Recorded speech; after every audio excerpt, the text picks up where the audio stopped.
নির্বাচনকে ঘিরে বা নির্বাচনের আগে পরে যে সমস্ত জুলুম, সহিংসতা, দখলদারিত্ব, মাস্তানি, অন্যায় আচরণ যা কিছু এই সমাজে হয়, যেগুলো দেখতে দেখতে আমরা অভ্যস্ত হয়ে গেছি।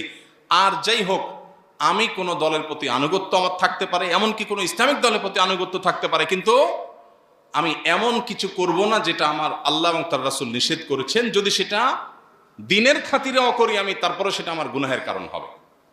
আমার ভোট দিতে গিয়ে, আমার নির্বাচন কেন্দ্রিক পদক্ষেপ নিতে গিয়ে, সিদ্ধান্ত দিতে গিয়ে, মতামত দিতে গিয়ে আমি যেন আল্লাহর ভয় মাথায় রেখে চলি। আল্লাহ আমাদের সবাইকে সেই তৌফিক দান করুন। আমানতদারিতা যেন আমরা রক্ষা করি, এমন কিছু যেন না করি যেটার কারণে আল্লাহর কাছে আমাকে দাঁড়াতে হবে। আমি আমার ভোটের কারণে জান্নাতে যাওয়ার পথ, জাহান্নামে যাওয়ার পথ কোনটা সুগম করছি? আমি কি টাকার বিনিময়ে ভোট বিক্রি করছি? আমি কি বায়াসনেসের ভিত্তিতে করছি, নাকি আমার বিবেকের কাছে, আল্লাহর কাছে জবাবদিহিতার জায়গা থেকে আমার সঠিক সিদ্ধান্ত, আল্লাহ আমাকে যেটা বোঝার তৌফিক দিয়েছেন সেটা আমি